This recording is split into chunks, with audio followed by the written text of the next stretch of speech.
அனைவருக்கும் வணக்கம். இந்த பதிவில் நாம ஒரு முக்கியமான சட்டம் தொடர்பாக பார்க்கலாம். சட்டத்தின் பெயர் மக்கள் பிரதிநிதித்துவ சட்டம் 1951. சரிங்களா?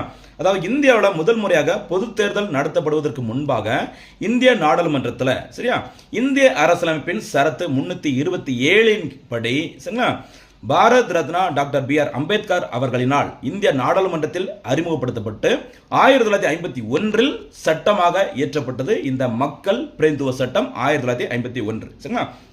இந்த சட்டத்தின் முக்கியமான நோக்கம் என்னன்னு பார்த்தீங்கன்னா, ஒரு பாராளுமன்ற உறுப்பினரோ அல்லது மாநில சட்டமன்ற உறுப்பினர் இருக்கலாம், ஏதோ ஒரு குற்ற வழக்கில் குற்றம் சாட்டப்பட்டு குறைந்தபட்சம் 2 ஆண்டுகள் சிறை தண்டனை அவங்களுக்கு அறிவிக்கப்பட்டிருந்தால் அந்த சிறை தண்டனை அந்த 2 ஆண்டுகள் அவங்க முழுசா ஜெயிலில் இருந்து தண்டனை அனுபவித்த பிறகு அடுத்த தொடர்ந்து 6 ஆண்டுகளுக்கும் அவங்க எந்த ஒரு தேர்தலையும் போட்டியிடவே முடியாது. இதுதான் மக்கள் பிரதிநிதித்துவ சட்டத்தின் முக்கியமான ஒரு நோக்கம் என்பது குறிப்பிடத்தக்கது. சரிங்களா?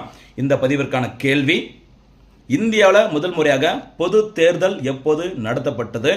மக்கள் பிரதிநிதித்துவ சட்டம் எந்த ஆண்டு இயற்றப்பட்டது? மறக்காம இதற்கான பதில்களை கமெண்ட்ல சொல்லுங்கம்மா.